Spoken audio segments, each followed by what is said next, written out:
ايه الاخبار يا شباب، واهلا بيكم معانا في اول فيديو خلود على يوتيوب اخيرا. النهارده التحدي بتاعنا انا ومراد هنعمل درافت ضد بعض للدوري الايطالي. كل واحد هيختار لعيبه من تاريخ الدوري الايطالي بالدور، وعايزين نشوف مين فينا هيعرف يبني فرقه احسن من التاني. ورايكم هو اللي هيحدد. قولوا لنا مين اللي كسب في اخر الفيديو. الدرافت صعب قوي عشان بجد الدوري الايطالي اكتر دوري لعب فيه اساطير في التاريخ. كل الناس بجد هو قبل 2010 كل الاساطير كانوا بيلعبوا في الدوري الايطالي بس تقريبا. المره دي انا اللي كسبت الكوين توس، هبدا انا وعلى طول من غير ما افكر هخطف جيان لويجي بوفون في حراسه المرمى على طول. بص ما اقدرش افكر في كده، بس لقيت حسيت فيه قدام ناس كتير محتاجه اخطفها الاول. ما هقول لك ليه قدام كتير، في ناس كتير قوي جامده انه في حد ممكن تاخده بداله، ممكن يبقى بديل. بس جيجي بوفون اكتر لاعب لعب ماتشات في الدوري، اكتر لاعب كسبان البطوله، ويعني توب 2 جول كيبرز في التاريخ يعني. طبعا. اتفضل يا باشا، اختار مين قدام. مين اول اختيار ليك؟ اختار مين؟ اختار يا باشا مارادونا في بوزيشن كام؟ ده كان اختيار الجاي، تخطفه عشان ده فوق بقى. ده ملوش بديل. انا بالنسبه لي مارادونا عشان تبقى عارف تاني احسن لاعب في التاريخ في البرايم بتاعه. اوكي، فانا مضطر اختار الاول طالما كده. ماشي. لا هسيبه في لاعب اهم لازم اخده. ادوني باولو مالديني يا جماعه في السنتر في الباك شمال بتاعي. النبي ما تختارش كده هختاره طبعا. ممكن اخد ليفت وينج رونالدينيو.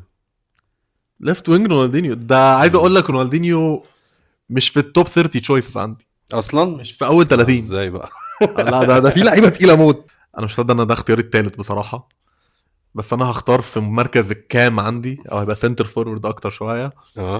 اللاعب اللي لولا الاصابه كان هيبقى احسن لاعب في التاريخ. اللاعب ده اعتزل في سن 28 ومعاه 3 بالون دور، كسبان 3 تشامبيونز ليج شبه لوحده، جايب يورو لهولندا بواحد من احسن الاجوان في تاريخ الفاينلز في التاريخ. فان باستن ماركو فان باستن. بجد فان باستن لو ما كانش اتصاب انا ما اعرفش كنا هنتكلم عن اي حد غيره. يلعب مهاجم ولا تحت؟ لا يلعب تحت المهاجم. انا عندي حد في دماغي في المهاجم. ماشي، اخطفه انا بقى. لا الار9. والله العظيم انت مستفز، والله العظيم انت مستفز بجد. ايوه تسيبوا ليه بدايل برضو المهاجم. هو ليه بدايل بس ده احسن بيك بقى في التاريخ بقى. النص هو اللي فيه بدايل قوي كتير، فعادي يعني، عشان كده انا سايبه اصلا. ار9 فتره انتر ميلان وبرشلونه احسن من لمس كوره في التاريخ. ما بيهزرش. لا طيب ماشي خلاص ماشي. هاخد السنتر ميد الاولاني بتاعي. اني فيهم فرنسي اقرع زين الدين زيدان. خلاص انا هاخد باخوه الفرنسي بوجبا. ايه ده بوجبا؟ مش ده اللي انا كان قصدي ليه خالص اصلا. انت فوتت ناس حرام والله العظيم. لا عادي، هاخد بوجبا CDM جميله. ماشي انا عايز اقول لك هنحط جنبه لاعب جامد كده. بوجبا مش محطوط عندي في الاسامي اصلا. ماشي وكلها اذواق، اختيارات اذواق. انت جديد انا قديم شويه. انا بتكلم في القديم اكتر. دوني احسن سنتر باك في تاريخ الدوري الايطالي بعد مالديني. نيستا. شكرا، حقك يا باشا. طيب انت خدت مالديني ونيستا. مالديني هتلعبه سنتر باك؟ لا مالديني هيلعبه باك شمال. حلو قوي. طيب انا هاخد روبرتو كارلوس باك شمال. روبرتو كارلوس في البرايم بتاعه ممكن يكون من احسن باك شمال في التاريخ يعني. كده مع الانتر وهو صغير. كارلوس سبت لي باك يمين حلو قوي. شكرا. اتفضل. تفتكر اختار انهي واحد؟ مايكون طبعا. لا اصلا. لا. في زانيتي. لا. كافو. ايوه طبعا. مان ماركينج على رونالدو لوحده. ماشي فاضل لي مركز في النص، واختار جنب بوجبا بيرلو. بوجبا. كان نفسي في بيرلو. دييجو. انا مش عارف اختار، في كميه اسامي كتيره في دماغي. انا هختار الكامل اليمين، صورته هناك اهي شايفه، فرانشيسكو توتي. كده اساسي ده. طبعا عم الدوري الايطالي. عشان اختار رايت باك. تاخد رايت باك الدور ده؟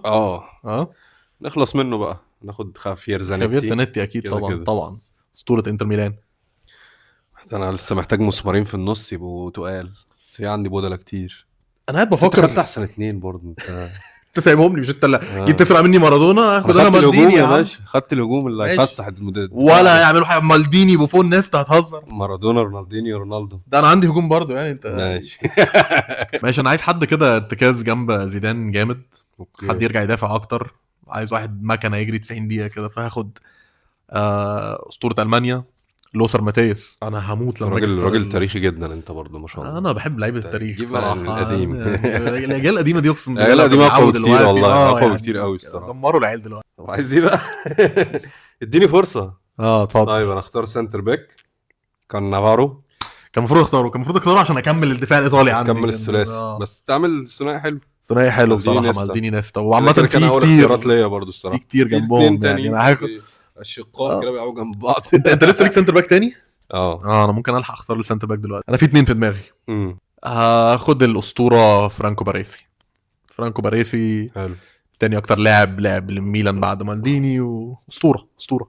حلو. دفاع مدمر مدمر دمار شامل. شامل. طيب انا هاخد المدافع اللي جنبه جنب كانافارو، واختار كيليني. انا كنت هموت اختار كيليني، مم. بس قلت جنب نيستا انا محتاج حد. صادق. اه بس كيليني صخر يا برضه. ماشي كيليني حلو، كان لا قوي اختيار حلو. الصراحه. اه. انا كده باقي لي الكام الشمال والراس الحربة، والكام الشمال مجنني عشان اما انا عندي انا عندي ليك سؤال. اه. انت ليه مش ملعب توتي مهاجم؟ لا في حد تاني قدام اختار. ماشي. في حد انا عارف اختار مين فيه ده، طيب بس انا الكام الشمال عايز ايه اختار ديل الاول. بيرو ولا مش قوي كده؟ انا مش انا هضحي بديل بيرو، انا هضحي بديل بيرو. في حد بالنسبه لي احسن من ديل بيرو. لو في حد جامد. ماشي. انا عندي مشكله بقى في الكام الشمال عندي، عشان انا عندي يجي 29 لاعب لازم اختار بينهم. بص ممكن اقول لك اللعيبه اللي انا اكتبها المركز ده. ماشي. قول افرش يا باشا. عندي نيدفيد، روبرتو باجيو، اليساندرو ديل بييرو، كاكا. اوف انا ايه ده؟ وكل دول مش انا كاكا هختاره كان نسيته يعني، خالص. اللي انا هختاره اكتر غير دول كلهم. في بيكهام. لا بيكهام مش تاني. باولو روسي ورود خلت. انا مش هختار رود خلت، عشان انا بص بصراحه لازم اختار. انا معايا احسن لاعب فرنسي في التاريخ زيدان، ولازم اخد تاني احسن لاعب فرنسي في التاريخ ميشيل بلاتيني. الكام الشمال احنا الهجوم ده هيدمركم والله يعني بالتوفيق باشا. مارادونا راح الدوري الايطالي عشان يبقى الحل لبلاتيني. انت فاهم بلاتيني كان عامل ايه في الدوري ده؟ ما كانش في حد ساعتها. يمكن كانش في حد. انت بكل سنه دي ما كانش في حد. انا بقول يمكن يا راجل يا راجل. ما كنتش عايش ساعتها. انت عارف انه مارادونا خد نابولي فرقه لسه طالعه من الدرجه الثانيه، كسب بيها دوري. لا دي عارفها. لا مجنون، مارادونا مجنون. برضه مجنون كده. ده كان بيلعب في جيل يا جماعه. الناس كان عادي واحد يجي يشوطه بوز في رجله وفي ركبته يعني. عايز كان في ضرب ساعتها. ضرب، انت مش عارف تاخد الكوره منه عادي اقتله عادي. طيب انت اخر اختيار ليك؟ لا انت قبل اخر، انت لسه اختيارين. لا هي الحارس بس الحارس خلاص يعني تمام. نختار بقى اللي هيلعب على اليمين ده. اختار روبرتو باجيو. طبعا يعني برضو احسن لعيبه في الدوري الايطالي كده احرف لاعب في تاريخ ايطاليا. احرف لاعب في تاريخ ايطاليا بلا منازع. اتظلم في البينالتي، الراجل اللي موت واقفا. هو اللي طوحها. على فكره هو في اتنين تانيين ضيعوا غيره، هو بس هو عشان شايط اخر واحده. وبعدين ايطاليا ما كانتش تحلم توصل دور الربع النهائي لولا روبرتو باجيو يعني. هو شالهم للفاينل. اتظلم. انت عارف ان هم خرجوا في سنه 90 عشان المدرب قرر ما يلعبوش. لا والله. يعني عندك احسن لاعب في تاريخ ايطاليا، جنان. ماشي. انا راس الحربة هو واحد من اتنين يعني، يا ديل بييرو يا بصراحة انا هختار الدون، عشان الدون قدام هيخلص مش هيسيب فرصة. الدون ما كانت اهداف يعني برضه الصراحة. CR7 لازم نختار. كل دول يركنوا شوية بقى. اخر اختيار ليك الحارس. فاضل لي الحارس. كده كنت مقرر ان هو يبقى لو مش بوفون يبقى دوناروما يعني. دوناروما. اوف ده في حراس تقيلة عامة. دوناروما حارس ايطالي وقوي بصراحة، بشوفه من اقوى الناس دلوقتي يعني. في طبعا حارس دينو زوف الاسطورة. تاني احسن حارس في التاريخ بعد بوفون، اقدم شوية. دينو زوف عشان تبقى عارف اترفض في اليوفي واترفض في الانتر. راح بعديها اودينيزي، لعب اول ماتش دخل فيه 5 اجوان، نزل درجه ثانيه. اتبهدل دينو زوف، اتبهدل. ورجع بعديها دوري مع نابولي ولعب. بعدين راح يوفي، لعب 11 موسم مع اليوفي، وكان طبعا خد كاس عالم مع ايطاليا. بص عمل مجازر وعمل تاريخ يعني. بيتقال ان هو احسن شوت ستوبر في التاريخ، احسن واحد بيصد كرات في التاريخ. اوكي انا هاخد دوناروما عادي. انا مرضي قوي. طيب بصراحه الفرقتين جامدين طوال قوي. بس لو حطينا الماتش واقع 6-0 ده لمين بقى؟ ليا صح؟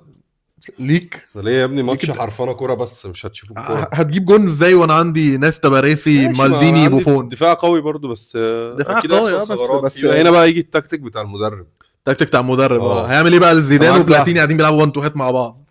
هيعمل ايه مارادونا ورونالدينيو مثلا؟ وعندك قدام سترايكر رونالدو الظاهر، وانا عندي احسن هداف في تاريخ البشريه CR7. ماشي ما حلو. وفان باستن تاني احسن هداف يعني كجول سكورر فاهم. ايوه احنا مش معترضين يا جماعه. التقال هتيجي هنا بقى المدرب بقى. المدرب ده انت تختار مين كمدرب؟ تختار مين كمدرب عندي؟ ايطالي برضو ولا مش شرط؟ مش شرط عادي في الدوري الايطالي. اختار انشيلوتي يا عم. خد انشيلوتي يا عم. انا اخد انشيلوتي. خد كونتي ولا اختار ماسيمو أليجري عادي قشطه. اختار انشيلوتي بقى مع الشخصيات دي فاهم هيسد. والله اقول لك مين اللي ينفع معايا؟ مارتشيلو ليبي، خد الكاس العالم مع ايطاليا في 2006 بنفس الدفاع ده. كان هو مدرب ساعتها. كنت بعشق الفرقه دي الصراحه، كنت بشجعها في الفاينل وانا كنت بموت فيهم. جماعه كالعاده احنا مش عارف نقرر بينا، كده كده قولوا لنا الرأي بتاعكم انتوا في الآخر. مين كسب، وما تتكسفوش تقولوا ان مراد خسر، عادي يعني عادي. عشان نشوفكم في الدرافت الجاي يا شباب.